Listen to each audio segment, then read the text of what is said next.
थार रेगिस्तान के बीचों बीच जैसलमेर से सिर्फ 18 किलोमीटर दूर बसा है कुलधरा, एक गांव जो समय में थम सा गया।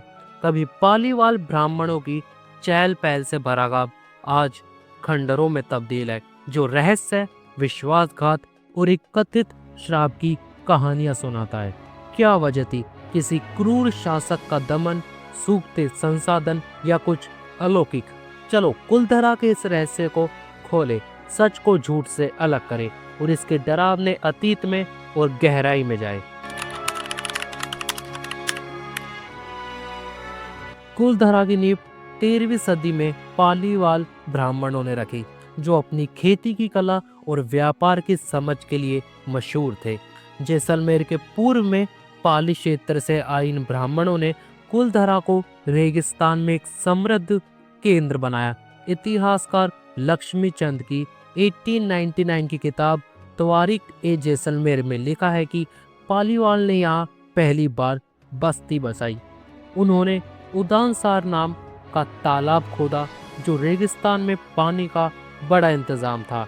गांव की बनावट बहुत सोची समझी थी। आयताकार क्षेत्र था, उत्तर दक्षिण में फैला हुआ था और 3 मुख्य सड़कें थी, जिन्हें छोटी गलियां जोड़ती थी। बीच में माता का मंदिर था, जो पालीवालों की वैष्णव भक्ति को दिखाता था। पुरातत्व खोजों में 410 इमारतों के अवशेष मिले। घर, मंदिर और शमशान भी थे। इतिहासकार S.A.N. रिजवी का अनुमान है कि 17वीं-18वीं सदी में यहाँ करीब 1500 से 1600 लोग रहते थे। पालीवाल शानदार किसान थे। रेगिस्तान में ज्वार, गेहूं और चना भी उगा दिए।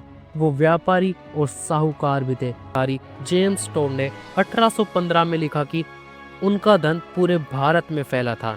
उनके सिक्के और हिसाब की किताबें आज भी जोधपुर और बीकानेर के म्यूजियम में रखी गई है, लेकिन यह समृद्धि हमेशा नहीं टिकी। कुलधरा की सबसे मशहूर कहानी है एक श्राप की। लोक कथाओं के मुताबिक 1825 में जैसलमेर के दीवान सलीम सिंह, जो अपनी क्रूरता और लालच के लिए बदनाम था, उसने गांव के मुखिया की बेटी पर नजर रखी। कहते हैं सलीम ने उससे शादी की मांग की और मना करने पर पाली वालों को भारी टैक्स या हिंसा की धमकी दी। पाली वालों ने हार नहीं मानी। एक रात पूरा कुलधरा और आसपास के 83 या 84 गांव बिना कोई निशान छोड़े गायब हो गए। कहते हैं जाते वक्त उन्होंने गांव को श्राप दिया कि यहाँ कोई दोबारा नहीं बस सकता। स्थानीय लोग मानते हैं कि ये श्राप आज भी काम करता है। जो भी यहाँ बसने की कोशिश करता है, वो रहस्यमयी मौत या डरावनी घटनाओं से भाग जाता है। आज कुलधरा को भारत का भूतिया गांव कहते हैं। यहाँ आने वाले लोग अजीब अनुभव बताते हैं। हवा में फुसफुसाहट, टिमटिमाती रोशनी, चलती परछाइयाँ और एक अजीब सा भारीपन।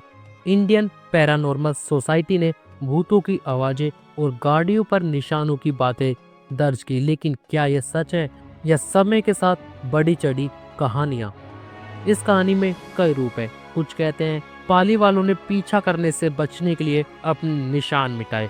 कुछ का मानना है कि वो मारवाड़, गुजरात या पाकिस्तान चले गए। जोधपुर के कुछ बुजुर्ग दावा करते हैं कि उनके पूर्वज कुलधरा से आए, लेकिन उनके पास इस बात का कोई सबूत नहीं है। श्राप की कहानी तो रोमांचक है, लेकिन इतिहासकार कई ठोस कारण बताते हैं। पहला कारण, पानी की कमी। 1815 तक कुलधरा के ज्यादातर कुएं सूख चुके थे। 1850 तक सिर्फ एक बड़ा कुआं बचा था। कपटी नदी, जो खेती के लिए जरूरी थी, वो भी सूख गई।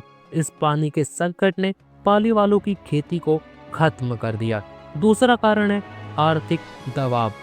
सलीम सिंह के भारी टैक्स ने पाली वालों पर इतना बोझ डाला कि शायद वो गांव छोड़ने को मजबूर हुए। तीसरा कारण हो सकता है प्राकृतिक आपदा। खंडरों में भूकंप के निशान मिले, जो बताते हैं कि कोई बड़ा भूकंप गांव को अस्थिर कर गया। एएसआई की खुदाई में टूटी नींव और ढही दीवारें मिली। इतिहासकार मानते हैं कि पानी की कमी, टैक्स का बोझ और भूकंप, इन सब ने मिलकर पाली वालों को गांव छोड़ने पर मजबूर किया। लेकिन इतने सारे लोग रातों रात बिना लड़ाई, बिना निशान के कैसे गायब हुए? ये सवाल आज भी अनसुलझा है। और साथ ही जोधपुर के पुरालेख में पाली वालों के व्यापारिक दस्तावेज मिले जो दिखाते हैं कि उनके संपर्क दिल्ली, आगरा और सिंध तक थे। इससे पता चलता है कि उनके पास गांव छोड़ने के लिए संसाधन और नेटवर्क दोनों थे। मतलब काफी हाई लेवल की जानकारी थी इनकी। चलो अब सच और झूठ को अलग करते हैं। सच ये है कि कुलधरा 13वीं सदी का पालीवाल गांव था जो 19वीं सदी की शुरुआत में खाली हो गया। शिलालेख और खंडर इसकी सुव्यवस्थित बनावट और समृद्ध इतिहास की पुष्टि करते हैं। पानी की कमी, भारी टैक्स और भूकंप इसके पतन का कारण है, जिनका समर्थन एएसआई की रिपोर्ट और पुराने दस्तावेज करते हैं। झूठ ये है कि श्राप और भूतों की कहानियों का कोई वैज्ञानिक सबूत नहीं है। लोग जो डरावने अनुभव बताते हैं जैसे फुसफुसाहट या परछाइयाँ, वो शायद मन का वहम है। इंडियन पैरानॉर्मल सोसाइटी के दावे जैसे भूतों की आवाजें साइंस से साबित नहीं हुई। सलीम सिंह की कहानी भी सवालों में है।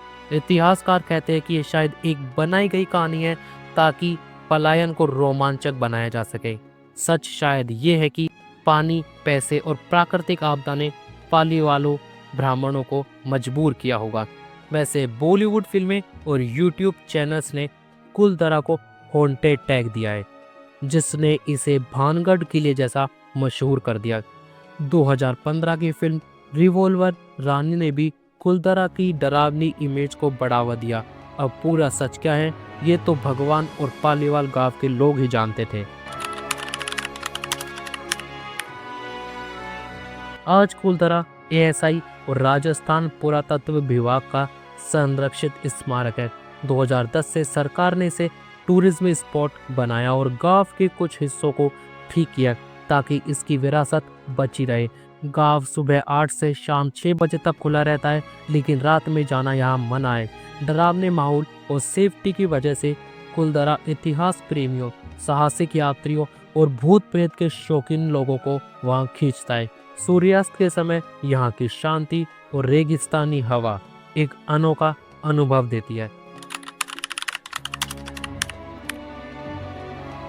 कुलधरा एक पहेली है जहाँ इतिहास और कहानियाँ एक दूसरे से मिलते हैं। क्या ये श्राप था, एक सोचा समझा पलायन, या मुश्किलों का मेल जो इस गांव को खामोश कर गया? शायद पूरा सच कभी न पता चले, लेकिन कुलधरा के खंडर पाली वालों की हिम्मत और रहस्य की गवाही देते हैं। इन खाली गलियों में चलो तो अनकही कहानियों का बोझ महसूस होता है जो रेगिस्तानी हवाओं में गूंजती है। आप क्या सोचते हैं, कुलधरा में क्या हुआ? अपनी राय शेयर जरूर करें और ऐसी मोर वीडियोस के लिए चैनल को सब्सक्राइब भी कर लेना। तो मिलते हैं किसी नेक्स्ट वीडियो में, तब तक के लिए जय हिंद, जय भारत।